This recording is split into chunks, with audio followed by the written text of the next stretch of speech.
અને માં ધરતીને પેલી સલામ પૃથ્વીને કરીએ, જેના પર આપણે બધાય પગ દઈને ફરીએ. ખરેખર પેલી સલામ માં પૃથ્વીને કેળવી જોઈએ. પૃથ્વીને સલામ કરીને કેવું કે હે માં, અમારો ભાર તમે ઉપાડવાના છો, કઈ ભૂલ છતી અમારી રહી જાય તો અમને માફ કરજો. પણ ક્યાંથી માં પૃથ્વી માફ કરે? માથે પોટલા જ આપણા એટલા વધી ગયા છે, વજન એને લાગે જ છે. એટલે કઈક 5-10 વર્ષે 5-10 વર્ષે કઈક ને કઈક આવે જ છે.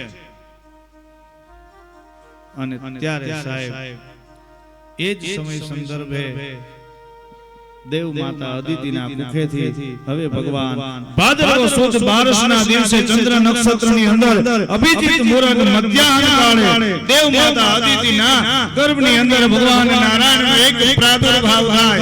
ખબર પડી કે હવે ભગવાન વામન સ્વરૂપે પ્રગટ થવાના.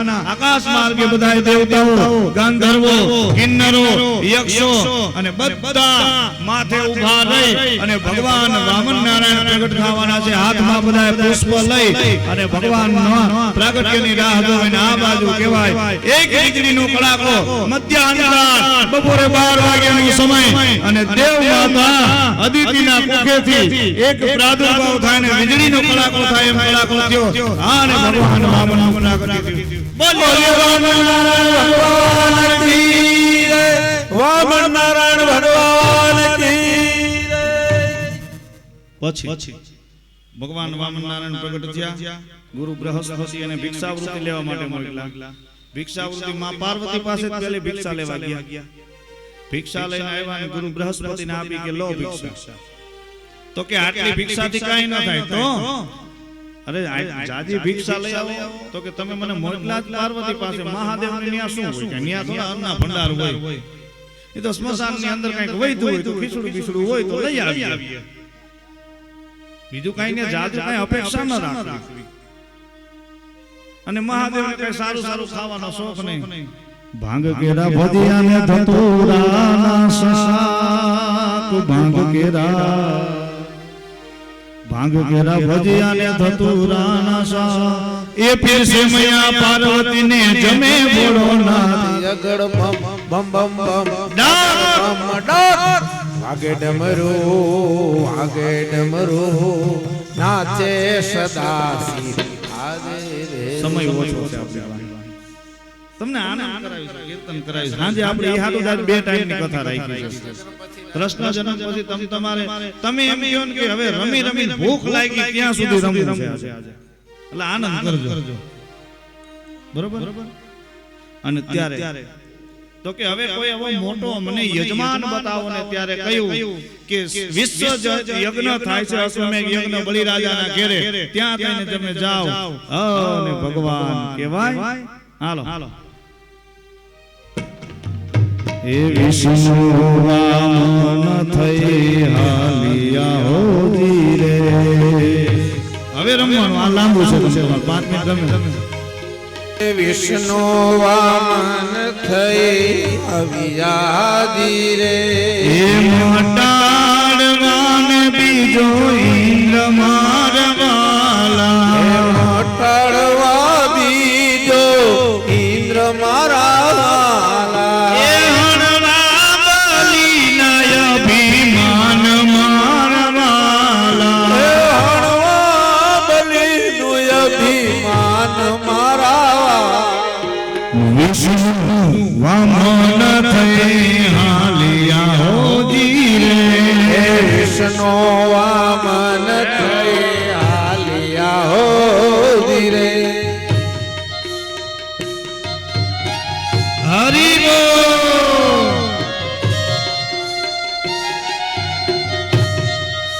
જય હાલે હાલે મારા કૃષ્ણને વાલે.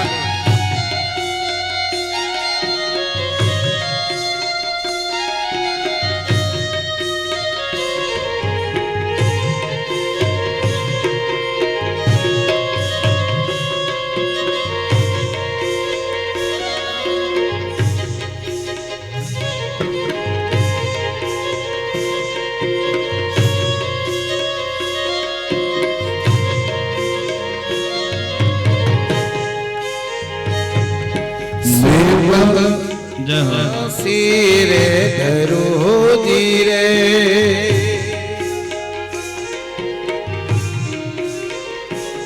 એ શ્વેત છત્ર શિરે ધરુજી રે કર્મા કમંડળ તાર મારવાલા એ પરમા કમંડળ સાર મારવાલા હે વિષ્ણુ વિષ્ણુ વિષ્ણુ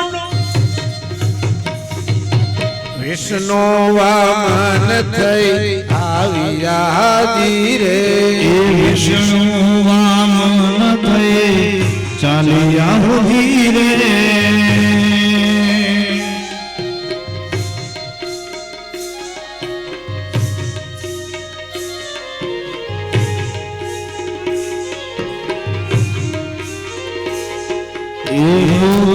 ચરણ પાખમાં શોભતું હો ધીરે રોગ ચર્મ કાખમાં શોભતો ધીરે ભાલે ત્રિપુંડ વિશાલ મારવાલા હાલે ત્રિપુંડ વિશાલ મારવાલા એ ભાલે ત્રિપુંડ વિશાલ મારવાલા હાલે ત્રિપુંડ વિશાલ મારવાલા વિષ્ણુ વામન ચાલ્યા હો ધીરે વિષ્ણુ વામન થઈ ચાલ્યા ધીરે જય હો કરુણા સિંધુ ક્યાં ચાલ્યા હો ધીરે કરુણા સિંધુ ક્યાં ચાલ્યા ધીરે એ અધૂરી છે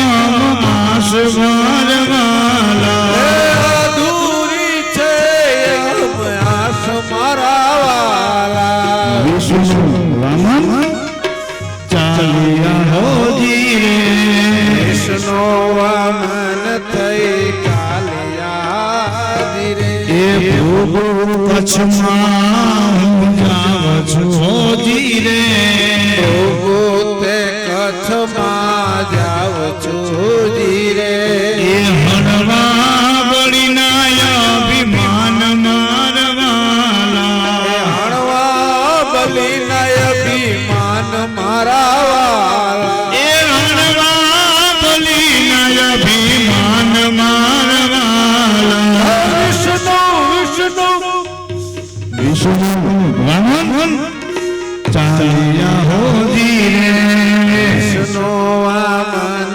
થઈ ચાલ્યા ધીરે જય હો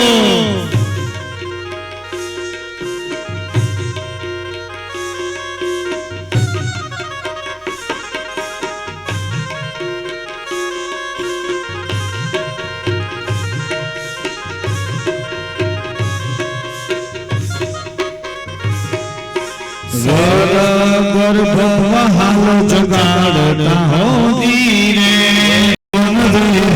હો ધીરે વામન થઈ ચાલ્યા ધીરે એ મટાડવાને બીજો ઇન્દ્ર મારા બાળા કાઢવા બીજો ઇન્દ્ર એ મારાવાલા હળવા બળીના અભિમાન મારા બાળા હણવા બલીનું અભિમાન મારાવાલા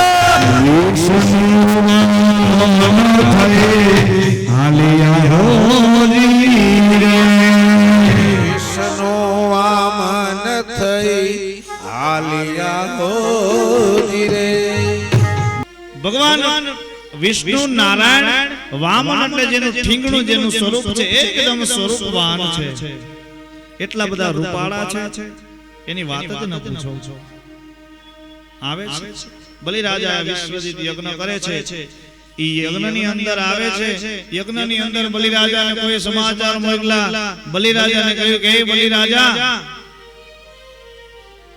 બલિ કોઈ એક નાના એવા બટુક બ્રાહ્મણ આવ્યા છે હે અને નાના એવા બટુક બ્રાહ્મણ આવ્યા છે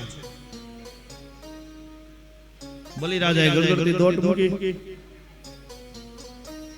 ભગવાન વામનને જોઈને કીધું ઓહો મેં મારા પૂરા આટલા આયુષ્યની અંદર અનેક પ્રકારના બ્રાહ્મણોના દર્શન કર્યા છે, અનેક વિપ્ર બ્રાહ્મણોના દર્શન કર્યા, એના ચરણનો અધિકારી થયો, પણ આપ જેવો આવડું બટુક સ્વરૂપ આવા બ્રાહ્મણના દર્શન તો મેં કોઈ દી નથી કર્યા.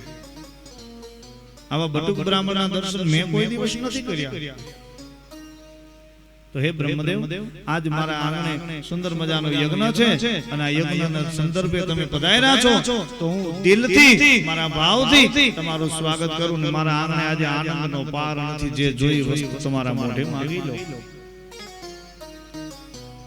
કીધું ભલે હું જે માંગુ તો આપીશ મને? તો કે હા. પાકું? તો કે પાકું. તો કે વાત પાકી કરવી પડશે. હા, તમે કીધું તમારા વચનને બદ્ધ થાવ. તો કે મારે બહુ કઈ જાદુ નહીં, મારે 3 ડગલા ભૂમિદાન જોઈએ છે. કેટલું? માત્ર 3 ડગલા ભૂમિદાન જ જોઈએ છે. અને ત્યારે બલિરાજા ખડખડાટ હસવા લાગ્યો, કહેવા લાગ્યો કે અરે ઓ બટુક બ્રાહ્મણ, જેવડું ઠીંગણું તમારું સ્વરૂપ છે એવડી નાની જ તમારી માંગણી છે. અરે આયા તમે ખજાને ક્યાંય ખોટ નથી. જ્યાં સુધી દ્રષ્ટિ કરો ત્યાં સુધીની જમીનનો માલિક બલી છે. આ બાજુ દ્રષ્ટિ કરો એનો માલિક બલી છે. એ બટુક બ્રાહ્મણ, જ્યાં સુધી નેજું માંડીને જોઈ લો, જ્યાં સુધી તમને દ્રષ્ટિ પડે એટલી જમીન તમને આજ દાનમાં આપી દો. 3 ડગલા ભૂમિમાં થાય શું? જેવું ઠીંગનું સ્વરૂપ છે એવું તમારી માંગણી ઠીંગણી છે. ના, મારે આટલું જ જોઈએ. હું સંતોષી બ્રાહ્મણ છું. શીલ બડા સંતોષ. ભલે કોઈ વાંધો નહીં, તમને 3 ડગલા ભૂમિ એમ નહીં તો હાથમાં જોડે લઈને બ્રહ્માંડ પણ કરાવવું પડે. બ્રહ્માંડ પણ જ્યાં સુધી ન થાય ને ત્યાં સુધી ઈ વસ્તુ તમે એના અધિકારી ન કેવા દેવાના. કોઈ વાંધો નહીં. જળ મંગાવ્યો, પણ એના ગુરુ શુક્રાચાર્ય અગાઉ કીધું કે બલી જોજે, આ જે ઠીંગણું સ્વરૂપ જે બ્રાહ્મણમાં દેખાય કોઈ સામાન્ય વ્યક્તિ નથી. બલીએ કીધું કે ઉભા રહેજો, જે કોઈ હોય મારે એના વિશે જાણવું નથી, પણ આજ મારા આંગણે આમંત્રણ આપી તો અનેક બ્રાહ્મણો સાધુ આવ્યા છે, પણ વિના આમંત્રણે આવ્યો તો એ મારા અખિલ બ્રહ્માંડના નાથથી પણ વિશેષ કહેવાય. એટલે આવવા દે. તો કે તને છેતરી જશે. તો કે ભલે છેતરી લઈ જાય મારું લઈ શું જશે? ઘણું સમજાવે તો બલિરાજા સમજે નહીં અને હાથમાં જળ લેવા માટે કમંડળ મંગાવે. પણ શુક્રાચાર્ય છે ને બહુ ચાલાક છે. શુક્રાચાર્ય કમંડળના નાળચાની અંદર પ્રવેશ કર્યો. કમંડળના નાળચા મોયા ગયા. ભગવાનને ખબર પડી કે જળ આવતું નથી હાથમાં. ભગવાને કીધું ઉભા રહ્યો. બલિરાજા, કમંડળના નાળચામાં કચરો કંઈક અટવાઈ ગયો એવું લાગે છે. દર્ભની હળી લઈ અને કચરો કે આડા આવડા કરતો એમ તો દર્ભની હળી કમંડળના નળજામાં નાખી શુક્રાચાર્યની એક આંખ ફોડી નાખી. પછી કોઈ કીધું કે શુક્રાચાર્યનો વાંક ગુનો શું? ને ત્યારે અખિલ બ્રહ્માંડનો નાથ નારાયણ પોતે બોલ્યો કે દેવ ને કાઈ ને દેવાવાળાને આડો પગ કરો ને એની હાલત આ થશે. દેવ નહીં તો કાઈ નહીં, પણ દેવાવાળાને તમે આડા પગ કરો. ભગવાને આ સીધું બતાવ્યું. તમે આ ઘરની વાત નથી કરતો, તમે આ પુસ્તક ખોલી લેજો ને વાંચી લેજો. બતાવ્યું છે સ્પષ્ટ.